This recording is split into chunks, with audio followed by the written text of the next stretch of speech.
Okay, good afternoon, and thank you everyone for joining the briefing on the City of Philadelphia's response to COVID-19. Today, all the speakers are joining the briefing virtually to adhere to social distancing guidelines. And we will begin our briefing with opening remarks from Mayor Jim Kenney. Mayor, you have the floor. Thanks, Mike, and good afternoon, everyone. Excuse me. Earlier today, I signed a series of bills, including some related to the pandemic and our response efforts. Most notably, I signed the fiscal year 21 budget, which is a stark reminder of the toll that the crisis has had on our finances and our ability to deliver city services. I again thank City Council for their partnership throughout the hardest budget process of our careers.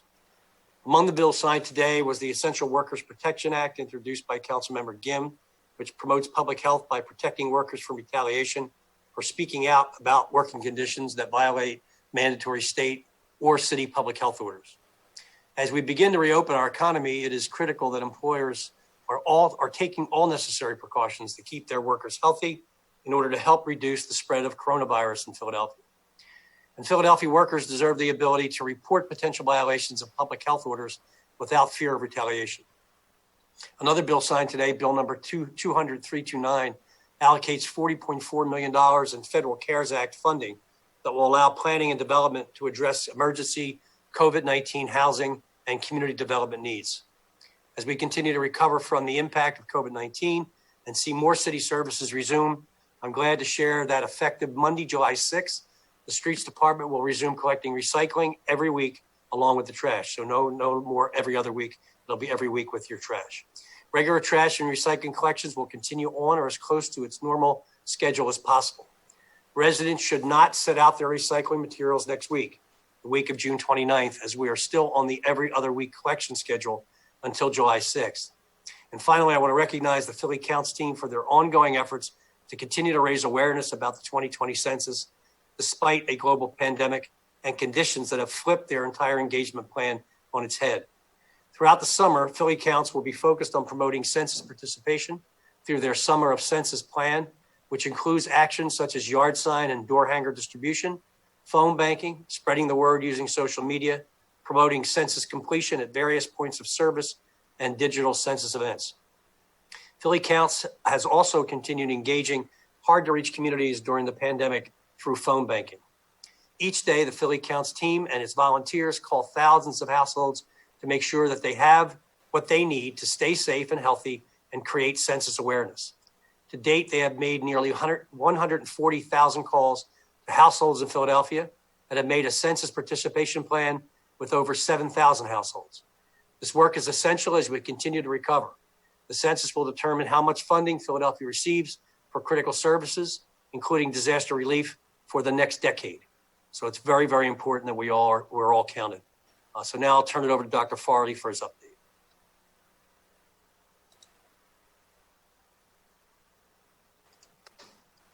Doctor? Thank you very much. All right, okay, thank you very much, Mayor. The news about the epidemic in Philadelphia is very much mixed. The first wave of the epidemic appears to be ending, but at the same time, a second wave is beginning. So we all need to be concerned. And to minimize our health risks in this new wave, everyone needs to take safety guidelines seriously, especially the wearing of masks. First, let me back up and give you some numbers. Since this time yesterday, we've identified 143 new cases of the coronavirus infection in Philadelphia residents, bringing us to a total of 25,693 since the beginning of the epidemic. Since this time yesterday, we have identified 0 new deaths from the infection, the total being 1,579. Now, our data on deaths comes in batches, so I can't tell you that it's going to continue to be 0. The fact that we have 0 for one day is a sign that it's slowing down, and that's good news. The outbreak of the infection in the jail is clearly ending. We've had no symptomatic cases in inmates in the past 6 weeks. And our outbreaks in nursing homes are also ending. 85% of the nursing homes in Philadelphia have had no cases of this infection in the past 2 weeks, and more than 60% have had no cases in more than 4 weeks. At the same time, the cases in the community are no longer decreasing. Cases in the last week have averaged more than 100 per day, which is an increase from where we were seeing before. Now, we're doing more tests, but that increased testing does not explain the increased case count, because the percent positive is also increasing. It's now about 5 to 6%, up from less than 5% about 10 days ago. Now, the increase may be occurring in a variety of populations, but we have noticed in particular a spike in cases among teenagers between the ages of 16 to 19 that appear to be from them attending social events. That's something which has been seen nationally as an increase in this infection in younger adults and teenagers. Now, that's what's happening in Philadelphia. Elsewhere, the signs of this epidemic are far worse. In the United States as a whole, case counts are up more than 50% in the past 14 days, and they're increasing in nearly every state. They're hitting new highs in many states. In Florida and Texas now, there are more than 5,000 cases per day that are being diagnosed. And hospitals in Texas are already under strain from the number of infections that are causing cases for them to treat, and that's likely to get worse. Now, case counts are rising in many regions of Pennsylvania and the state of Pennsylvania as a whole, and they're rising in Delaware, and they're rising in New Jersey. So in some, nationally, we are seeing a very big wave of this epidemic, which will inevitably hit Philadelphia to some degree. Now, some governors are responding by delaying reopening or by reimposing closings. Now, here in Philadelphia, we laid out targets for what we would need to meet in order for us to reopen in the green phase. Those targets we may not meet by next Friday because we're not seeing a consistent decrease in cases over 4 weeks, which is one of our targets, or we may not be meeting the daily case targets among the targets we may not meet. So we are not right now ready to go to the green. At the same time, we recognize the difficulties of this 4-month shutdown. There's a loss in income, a loss in business, a loss in city revenue, which means a reduction in city services, and our children haven't been going to school. So we're trying to figure out how to balance those risks and navigate this new wave. So here's how we will respond. First, we're going to take additional steps to promote mask use by everyone in Philadelphia. We're going to remind businesses and managers of all activities that they are required to enforce mask use of their customers and their staff and people participating in their activities. We're going to be sending flyers with our safe mode guidance to businesses citywide and delivering them in person to some businesses starting next week. We will be reminding residents again of the importance of wearing masks. Now, most people in Philadelphia are following our recommendations about mask use. In the middle of June, our staff did some observations. And we found that among people in SEPTA stations, 55% were wearing masks. Among people exiting retail stores, 78% were wearing masks. And that's good, but it needs to be better. We need to have a higher percentage of people wearing masks.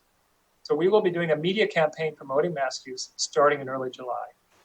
And today, we will be issuing a mandatory mask order for the city of Philadelphia. That will require the use of masks at all indoor public places and outdoors if people are less than 6 feet from people who are from different households. There'll be limited exceptions, such as exception for children under the age of 8.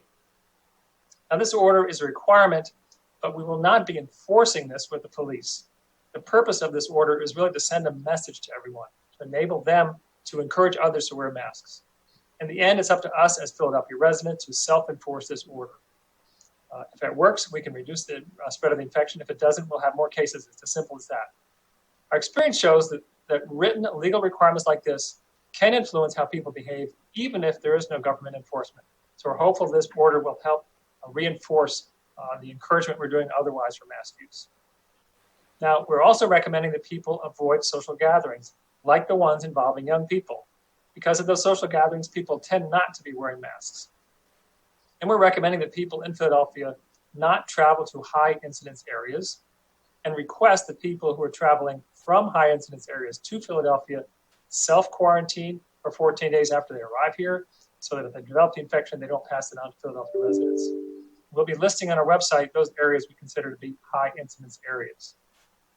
Now, there are a few activities that are scheduled to restart today, and we will allow those activities to restart.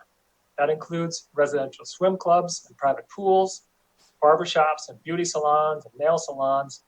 All of those are under safe mode guidance, where everybody needs to be reducing crowds. We need to be having a distance between them, people and other people, and especially enforcing the idea that everyone needs to wear masks at these activities at all times. And we will reconsider the other green face activities that were tentatively scheduled to start next week in view of the risk. We may need to pause on restarting those activities, especially those that are both indoors and where mask use is not practical, such as indoor dining at restaurants. We will be monitoring the epidemic over the weekend. We're going to be discussing this with businesses and organizations involved, We'll get more information for you on that next week. So more information and more detail on all the things we've discussed here today, go to our website, www.phila.gov/COVID. Thanks.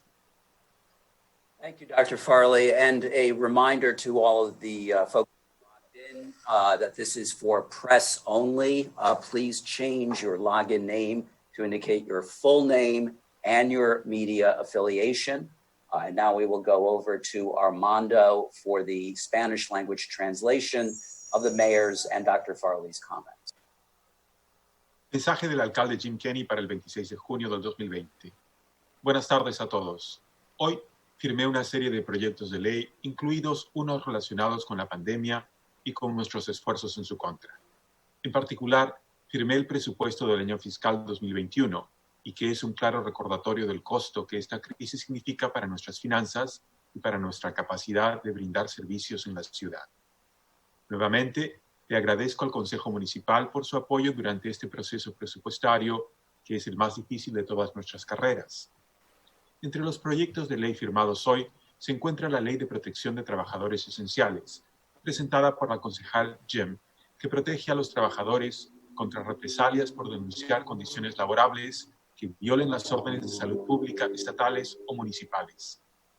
A medida que comenzamos a reabrir nuestra economía, es fundamental que los empleadores tomen todas las precauciones necesarias para mantener saludables a sus trabajadores, para así ayudar a reducir la propagación del coronavirus en Filadelfia. Los trabajadores de Filadelfia deben poder denunciar cualquier violación de las normas de salud pública sin temer represalias. Hay otro proyecto de ley firmado hoy, el proyecto de ley número 200329, que le asigna $40.400.000 en fondos federales de la ley CARES para que el Departamento de Planificación y Desarrollo enfrente las necesidades de vivienda y desarrollo comunitario tras la emergencia del COVID-19. A medida que continuamos recuperándonos del impacto del COVID-19 y vemos que se reanudan más servicios en la ciudad, me complace compartir que a partir del día lunes, 6 de julio, el Departamento de Calles comenzará a recolectar artículos de reciclaje cada semana junto con la basura. Las recolecciones regulares de basura y reciclaje continuarán en su horario normal o tan cerca de él como sea posible. Les recordamos a los residentes que no se recogerán materiales de reciclaje la semana del 29 de junio, ya que el calendario de recolección de cada 2 semanas sigue vigente hasta el 6 de julio. Finalmente, quiero reconocer al equipo de Philly Counts por sus esfuerzos continuos para continuar creando conciencia sobre el censo 2020, a pesar de que la pandemia global haya cambiado las condiciones de su plan original. Y ahora quisiera hablarles del censo con más detalles. A lo largo del verano, el trabajo de Philly Counts, la iniciativa de la ciudad para promover el censo del 2020, se centrará en promover la participación de los residentes a través de su plan Verano del Censo, o Summer of Census en inglés, que incluye la distribución de volantes, paneles de contacto telefónico y el difundir novedades por las redes sociales, asimismo como promover la conclusión del censo en varios puntos de servicio y la realización de varios eventos digitales relacionados con el censo. Philly Counts también ha continuado trabajando con las comunidades de difícil acceso durante esta pandemia a través de los paneles de llamadas telefónicas.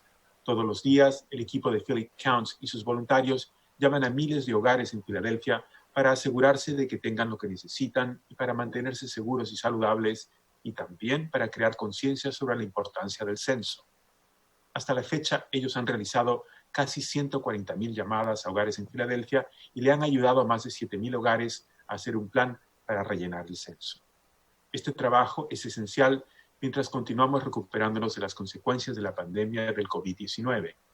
El censo determinará cuántos fondos recibe Filadelfia para servicios críticos, incluyendo el socorro en casos de desastre a lo largo de la próxima década. Si usted no lo ha llenado todavía, por favor, complete el censo del año 2020. Puede hacerlo en línea yendo a my2020census.gov. Y esta es la actualización en materia de salud para el día viernes 26 de junio del 2020.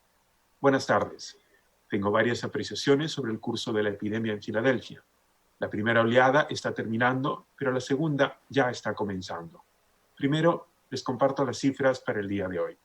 Se han reportado 143 nuevos casos, con un total de 25,693 casos acumulados.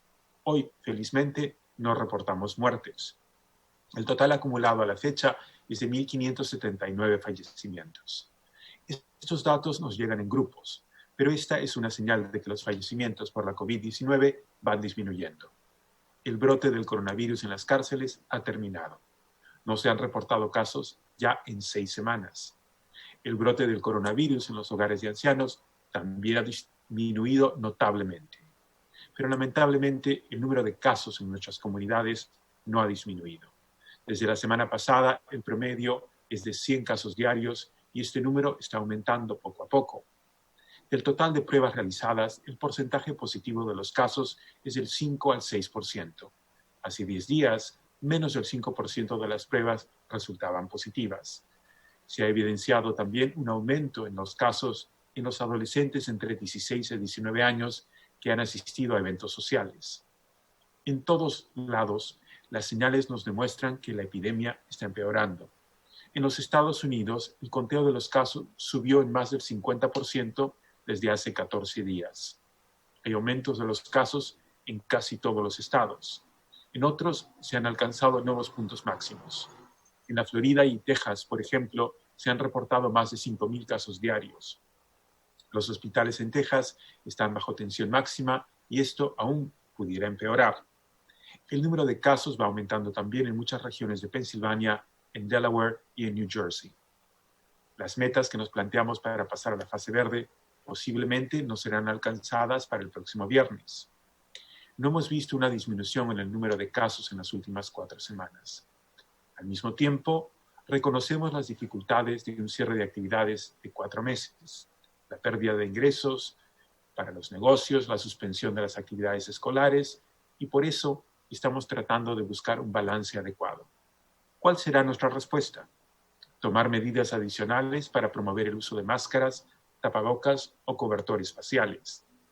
Recordarles a los negocios, gerentes y supervisores que deben hacer cumplir con su uso. Les estamos enviando material informativo a los negocios a lo largo de la ciudad con las directrices para reiniciar actividades en el modo seguro. La entrega de estos materiales en persona comenzará la semana que viene. Y nuevamente, les recordamos a los residentes la importancia sobre el uso de las máscaras, los tapabocas o cobertores faciales. Muchos de nuestros residentes, felizmente, siguen esta norma. En el periodo del 13 al 24 de junio, el 55% de usuarios de SEPTA las observaron y en las tiendas fue de un 78%. Esos números son buenos, pero debieran ser mejores.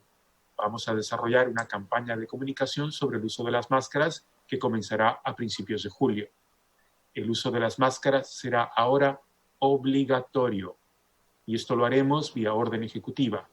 Las máscaras serán obligatorias en espacios públicos al aire libre y también bajo techo.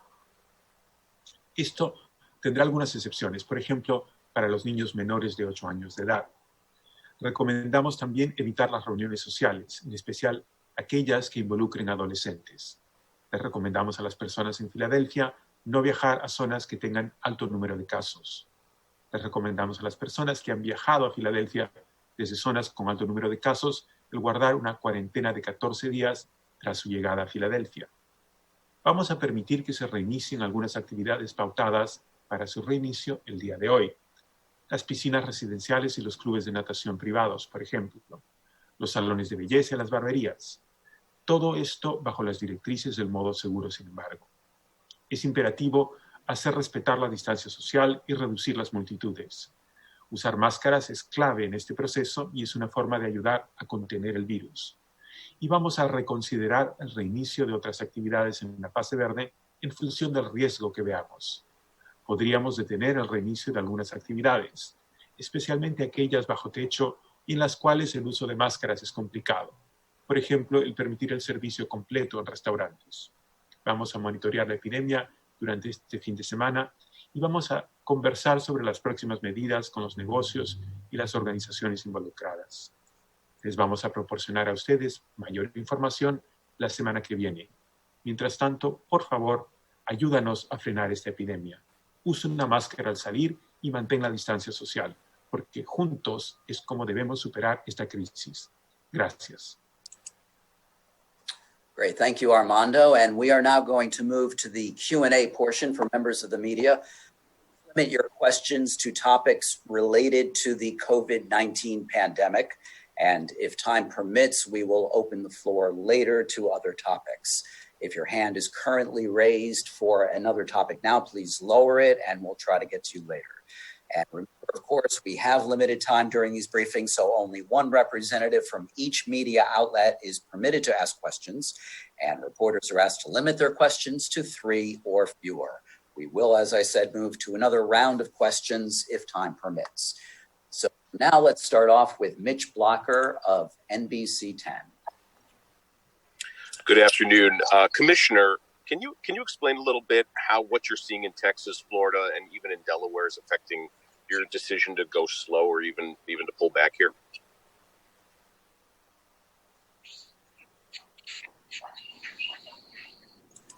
Dr. Farley, you need to unmute. There we go. I'm sorry. To a certain extent, this epidemic is just one epidemic across the entire country. People cross borders. Any infection that's happening elsewhere is going to affect us. So, in fact, we have very high case counts in Florida and Texas. We're going to see some people coming here. They'll also infect some other people who come here. And just the fact that similar actions have been taken with reopening all across the area is going to cause some amount of increase in spread, as it did in Florida and Texas. So as much as we would like to just say this epidemic is over, it's clearly not. There's nothing we can do to stop an epidemic wave. We can try to limit it, though, and that's the actions we talked about, how to try to limit it. What would trigger a move back to yellow for you? I think we're going to take this one step at a time. Right now, the first step is to say, all right, we're not seeing the data that says that we can move to green. The number of cases we're seeing per day right now is still relatively low. The number of deaths we're seeing is very low. If things get worse, then we'll reconsider additional steps. And I have one question for the mayor as well. For business owners in Philadelphia, I'm just curious your thoughts about how these restrictions may push business to the suburbs, which are obviously a little less restrictive than here in Philadelphia. I mean, hopefully that's not the case, but again, I don't want to trump an economic decision, or don't want to trump a health decision with an economic decision. Because in the end, if we don't get it right, both the suburbs and us will be hurtling back to yellow at some point. And I think the short-term gain is not worth the long-term pain of having to revert back. So while I recognize there may be some folks who do go to the suburbs, I understand if they want to do more shopping or do it differently. I understand that we'll try to get ourselves where we need to be as soon as possible. But again, is there sense in hurtling into a health problem that's going to set us back even further? Thank you, gentlemen. Thank you, Mitch. Let's now go to Shari Arias of Telemundo. La pregunta, muy buenos días, hi everyone. So la pregunta es, Armando, la siguiente, para que todo el mundo esté claro, ¿se va a mover hacia la fase verde el viernes o no en cuanto a la información que tenemos para el día de hoy? Y si no es así, ¿qué son las cosas que se van a poder hacer a partir del viernes y cuáles son las cosas que no se van a poder hacer si en dado caso la ciudad no se mueve hacia la fase verde?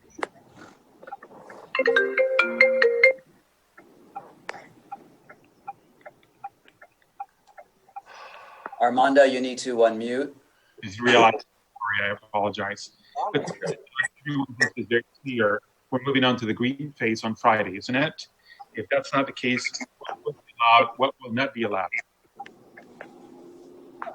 I'm not sure I fully caught the question, but just to be clear again, there are some activities that were scheduled to reopen today. They will be allowed to reopen today. As far as the activities that were scheduled tentatively, if we met targets to reopen next week, we're going to reconsider those in view of the fact that it does not look like we're going to meet the targets. And we'll have more information on that next week. Las actividades que se programaron para abrirse el día de hoy van a abrirse el día de hoy. Con respecto a las otras actividades que son tentativas en su apertura, va a depender de la información con que contemos y tal vez tengamos que reconsiderarlo. Ok, entonces, ¿le podrías preguntar a él cuáles son los números que podrían ocasionar que la apertura no suceda este viernes y cuáles son los números de casos que tendrían que ver para que la apertura sí suceda este viernes.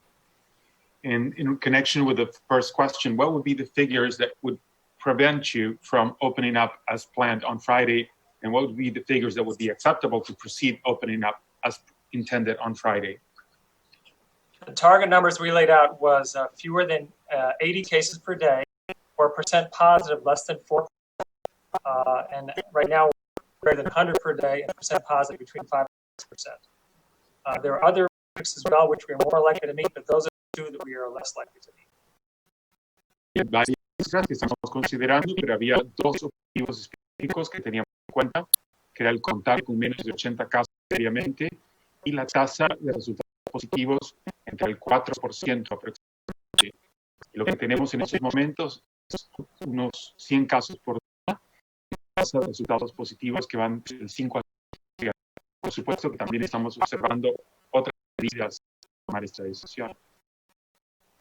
Armando, y por último, porque se está dando la información en la computadora, para que los evidencias estén bien claros, vamos con que el viernes será el día para pasar a la fase verde y en dado caso, si los números cambian en unos cuantos días, es lo que se puede ser que cambie. Pero a partir del día de hoy, la ciudad va a pasar a la fase verde el viernes. Explícale que se estaba There was a bit of a disconnection, so she would like this clear for her audience.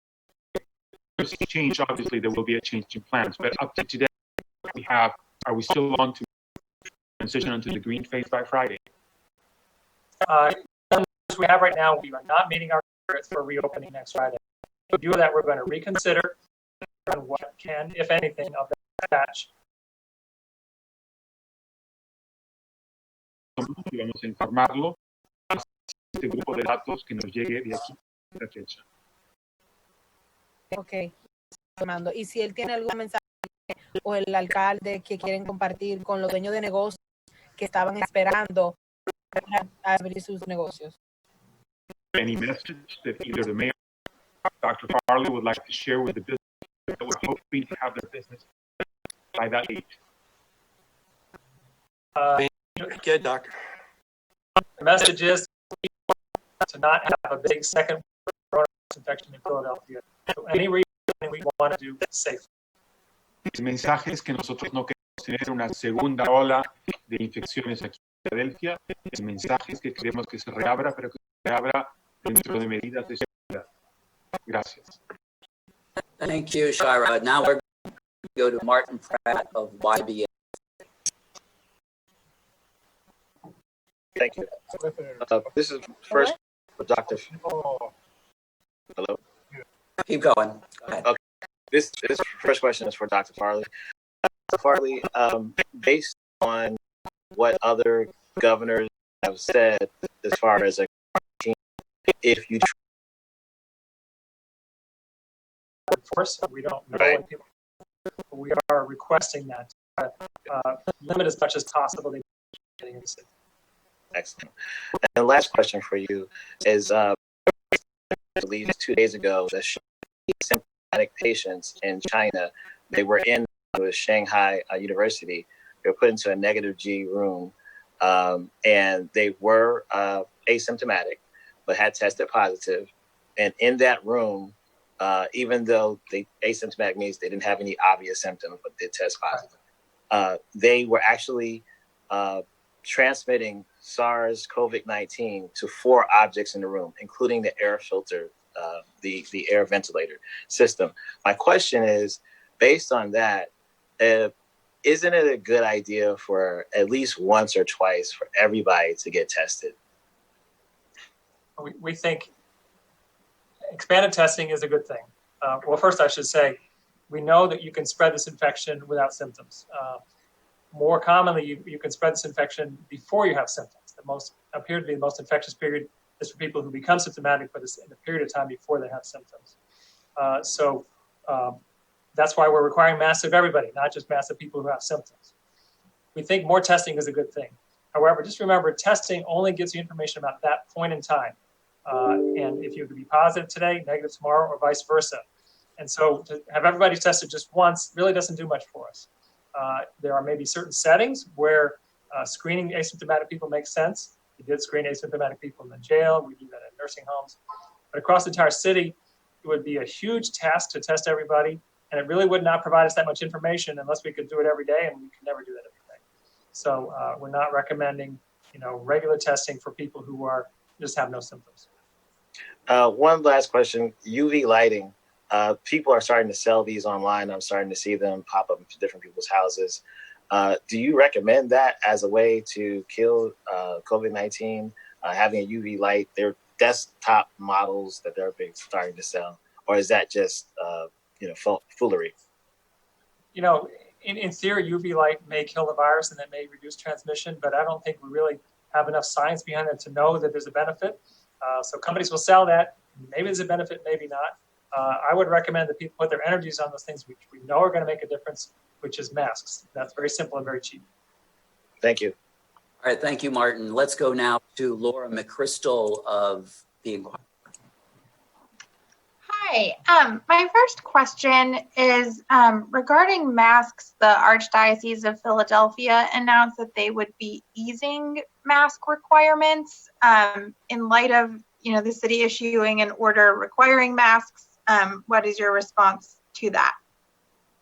I had not heard that announcement. I would strongly recommend that they follow our recommendations and our order, and that everyone wear masks in religious services. Religious services are particularly high risk. We have many examples of outbreaks that are occurring in religious services, including outbreaks where there are multiple deaths involved. And so I would hope the Archdiocese would take this very seriously and require everyone in those services to be wearing masks. Okay. And another question for Dr. Farley. To clarify, you said cases are no longer decreasing. With there being 143 cases today, is it fair to say they are actually rising, or are we at a plateau right now? I would say they are rising. I don't think they're rising fast, but they do appear to be increasing. Okay. And, you mentioned that there are no borders to the virus. Even with just the surrounding counties going fully into the green phase today, are you worried that, that could cause even more increases for Philadelphia as a result? I am worried. It is my job to be worried, but I am worried in general about reopening without people wearing masks. And so I understand the difficulties of the shutdown. And so I understand why people want to reopen.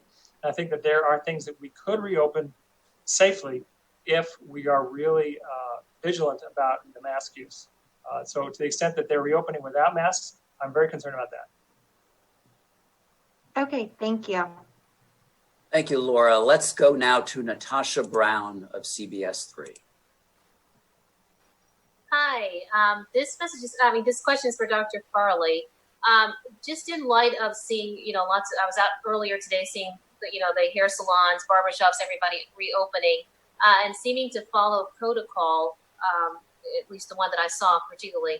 What about, is there some way that you're gauging whether these businesses are doing the right thing, if they're following protocol, and is there some way to do that just to make sure that they're trying to contain this virus as much as possible? Yeah, we're assessing this to the extent that we can, given the staff that we have. So we regularly inspect restaurants. So, for example, when we go into restaurants, we're going to be observing mask use, as well as the other safety features that we're supposed to be doing. And we will be giving very direct feedback to restaurants, those that have outdoor dining, those that have takeout, and don't have indoor dining now. And there are other places that we inspect, such as tattoo parlors, for example. Beyond that, we are monitoring mask use with the statistics I presented just a little bit ago, just by observing how many people are wearing masks in SEPTA stations and as they exit stores.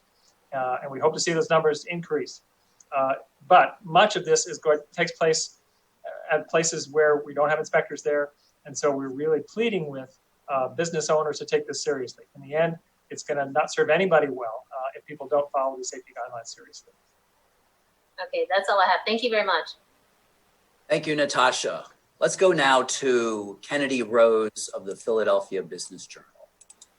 Hi, everyone. I have a question for Dr. Farley. I know you answered earlier about possibly reverting back to yellow phase, but I was wondering, would Philadelphia consider walking back some business reopenings like outdoor dining if it's seeing cases rise?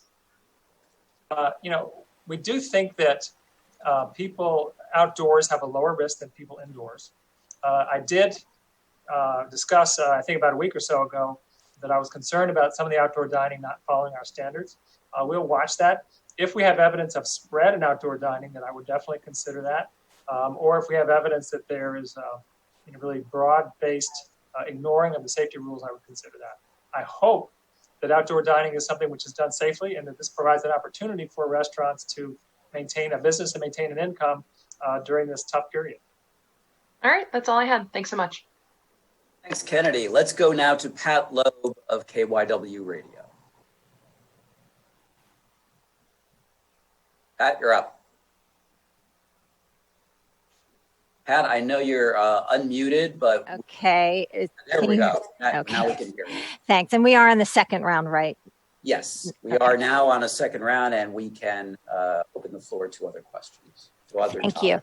So I'd like to ask the mayor if he's reviewed the action plan released by the police commissioner and what his thoughts are on implementing it since there are calls to defund the police. I have not reviewed the action plan as of yet. When was it released? Yesterday or today? Today. No, I have not seen it yet. Okay. And why did you allow Chief Inspector Wilson to take a voluntary demotion when he had sort of violated protocols? Do you really think that was sufficient? First of all, I don't micromanage departments. That's the commissioner's decision to allow that or not allow that. And I have confidence in her ability to lead the department and never interfere with personnel decisions. Haven't done it with Commissioner Ross. Don't intend to do it with Commissioner Outlaw. Thank you. All right. Thank you, Pat. Let's go now to Rudy Chinchilla of NBC 10. Hi, everybody. Hope you can see me. There we are. So, Dr. Farley, I know a couple other reporters have asked this, asking about the possibility of still going green July 3rd, but can you sort of clarify that? Because it sort of sounds like just by definition of these new cases, the city will not be able to enter the green phase by July 3rd, because I think what you had said last week was we needed to see, I think it was 4 weeks of averaging 80 new cases a day or fewer. If we've already exceeded the threshold, is there even the remote possibility that we're still going to enter the green phase by July 3rd? Yeah, the targets did not say we need to be less than 80 for 4 weeks. It was to get to 80 cases per day. I would say it's very unlikely we're going to hit that target next week, and that's the message today. As to how we respond to that, that's something that, as I said, we're going to look at and discuss with the industries involved and tell you more with that next week. How much coordination are you having with surrounding counties? Because I would imagine this affects all the counties around Philadelphia. We're in routine communication with the counties around us. These are difficult decisions, and each county is somewhat different. And so we're not going to always make the same decisions, but we definitely are talking to them regularly. Thank you. I do have one more question that's not coronavirus related. Mayor Kenney, so, given the fallout that we've seen, regarding the use of pepper spray on protesters and how just the protests in general played out, and given that Commissioner Outlaw did have some issues with crowd control when she was back in Portland, do you wish maybe, city leadership might have provided more support, or do you think they could have provided more support at the beginning phases of these protests, especially given the fact that, she's new in the city? First of all, you have to, hindsight is 20/20, and it's easy to armchair all this from a safe spot on a Monday morning.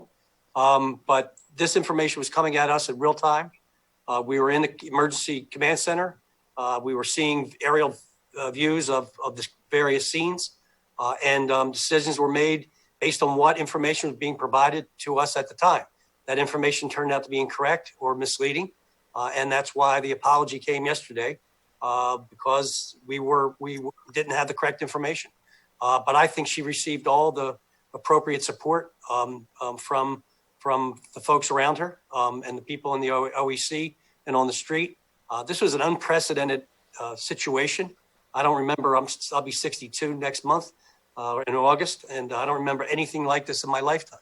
So there were good things done, there were things that were done correctly, and there were mistakes made. And that's why we review that and make sure that it doesn't happen again. Thank you, Mayor. Thank you, Rudy.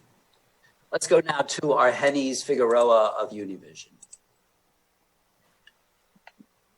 Hello, good afternoon. ¿Me escuchan? You hear me? Yes, go ahead. Yeah, okay, cool. Good afternoon. I will need translation. Armando, ¿estás allí? Buenas tardes, Argenis. Gracias. Buenas tardes, Armando. Muchísimas gracias. Armando, mi pregunta es para el alcalde Kenney. Hace unos días el presidente Trump firmó una orden ejecutiva que paraliza la inmigración legal a través de visas de trabajo. Ya el gobernador Wolf se pronunció al respecto y nos gustaría tener unas palabras del alcalde Kenney sobre este tema. Gracias. This question is for Mayor Kenney. We know now that President Trump has signed an executive order suspending work visas, and we have heard from Governor Wolf in this regard. What would be your message about it? I mean, everything Donald Trump does on most things are wrong, especially when it comes to immigration and immigration issues. He is totally wrong. What I would say is that make sure you vote in November and get rid of him, and we'll get back to some sense of normalcy. Todo lo que dice el presidente Trump y la mayoría de cosas que él hace están equivocadas, especialmente en el tema de la inmigración. Él está totalmente equivocado. El mensaje para todos es que se registren y que voten en noviembre para poder rectificar las cosas. Okay, muchísimas gracias, Armando. Es todo. Por nada, Argenis. Thank you, Mayor. Argenis, did you have more? Or are you good? No. I'm fine. Thank you. It's just that All right. question. Very Thank you good. so much. Thank you. Let's go now to Matt Petrillo of CBS 3.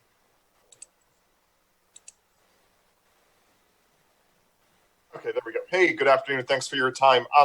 Just regarding yesterday's news conference regarding the apology to the I-76 protesters, do you believe one is owed at all for the tear gas use in West Philadelphia? Regarding the community there, we're told there was a family who had to leave their house and other people watching nearby who were tear gassed. There were incidents going on in West Philadelphia that were heightened danger. There was arson that was going on. There were police cars being set on fire and bowled and directed at police. There were all kinds of things that were going on that were of a danger. And to let that continue to escalate would have put people, I think, in the protesters and the police in more in harm's way. And the ability to dispel that crowd, to get control of the area, the police believed at the time was necessary. And anyone that was inconvenienced or affected by that, I do apologize to them. But the situation there was tenuous and dangerous and needed to be rectified. Yeah, I do want to. We've heard some similar reports about what some would are calling inappropriate use of force. All of those reports are going to be investigated as well. Partly as part of the after action report, but also individual cases are going to be investigated. So we're certainly not taking those lightly. And if there are mistakes made, we're certainly going to address those mistakes. Thank you. That's all I had. All right. Thank you, Matt. Let's go back now to Rudy Chinchilla of NBC 10. Hi again. So the first question is regarding the possible second wave. As Dr. Farley, you said, we're starting to see signs that could be a possibility. So the question is actually, how does it, given the fact, Mayor Kenney, that you said you signed the new budget just earlier today, how much of that new budget considers this possibility of a second wave? And do you have any fears that it can, a second wave could wreak more havoc than has already been wreaked on the city budget? Yeah, well, we do have those fears, and that's why we're telling everybody to put a mask on and act responsibly. And if it does have an impact on our budget, we'll have to adjust it because we can't have unbalanced budgets. So we'll see what happens as time goes on, and we'll make adjustments based on what's presented to us. But I can't speculate on what's going to or not going to happen between now and the fall or the end of the year. And this next question is also somewhat budget related, but also related to the protests. We know that there's already at least one. Hey, Rudy, I just want to interrupt you for a second. Mayor, we have lost your camera. I don't know if you accidentally turned that off. There we go. Very good. Go ahead, Rudy. So we know that there's already at least one lawsuit against the city. Someone is filing a lawsuit against the city, given how the police responded during the protests, during the I-676 incident. Now that the city and the police department are admitting errors in executing the plan on 676, are you worried about more lawsuits coming? There'll be more lawsuits than you could ever imagine. I suspect that we're going to be sued on a number of different things and different reasons, and can't speculate on what it's going to be or how many it's going to be. And even if they filed them, I couldn't speculate or talk to you about them because it's litigation. Thank you, Mayor. All right. Thank you, Rudy. And this is the last call for questions.